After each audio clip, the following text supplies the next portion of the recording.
coastal city of Ramle. Ramle in Arabic means sand, and that is because we're in the coastal plain, so the natural ground level here is sand. So it's a city literally built on the sand. Now we've come here today not because it is a biblical site, but actually it can shed light on a very pertinent question to do with geopolitics. Often we're hearing questions in the media about the status of Jerusalem. Who does Jerusalem belong to? Who does the Temple Mount belong to? Who does Judea and Samaria belong to? Is it a fair solution to divide the land and to make two states for two people? Now, apart from the fact that the prophet Joel has some very strong words to say about dividing the land in chapter 4, where he says how grieved God is that they have divided up his land. He calls it his land. Let's leave aside the biblical narrative for just a moment and let's look at the history of this land and find out for ourselves how important Jerusalem was historically for the Muslims. Now, if you do a little research, you will actually find out that in every Islamic textbook until the 1960s, it was always openly admitted that the only reason that Al-Aqsa Mosque was built on top of the Temple Mount was because that site was holy to the Jewish people, because that is where their temple stood. Now, at the same time that Al-Aqsa Mosque was built, this was at the very end of the 600s, just after the religion of Islam had begun to gain momentum in the Middle East. So what happens is that structures are built in Jerusalem, palaces are built in Jerusalem, mosques are built in Jerusalem in a period that was called the Umayyad period. Now that was an Islamic dynasty that turned into a caliphate that ruled a very large area. Now after them there came another dynasty called the Abbasids, and both of these groups ruled a large area of the Middle East, including the land of Israel. And they divided their caliphates up into different sections, and they were called Jund, that's J-U-N-D.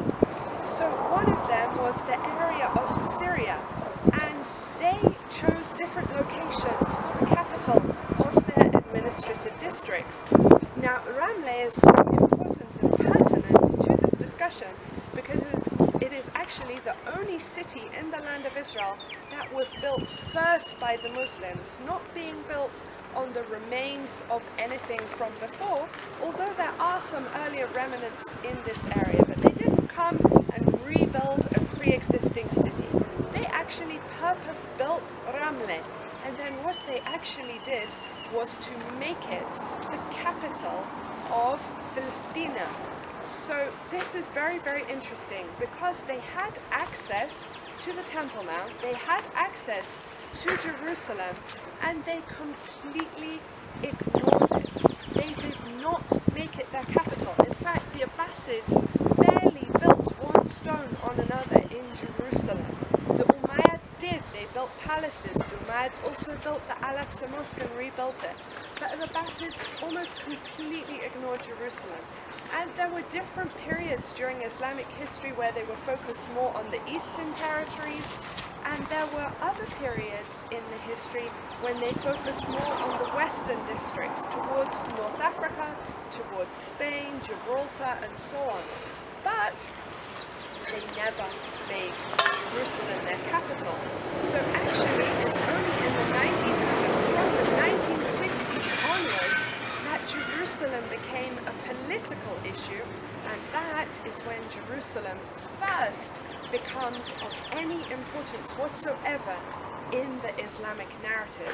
Now, normally the strength of the narrative is based on the Al-Aqsa Mosque, which is supposed to be the furthest mosque from Mecca. Now, at the time of Muhammad, there were not even any mosques, so it cannot possibly be the furthest mosque that is referred to in one of the hadiths or verses of the Quran. So this is very interesting. I think we start to see the narrative beginning to unravel, and we start to see that it is not actually based on truth.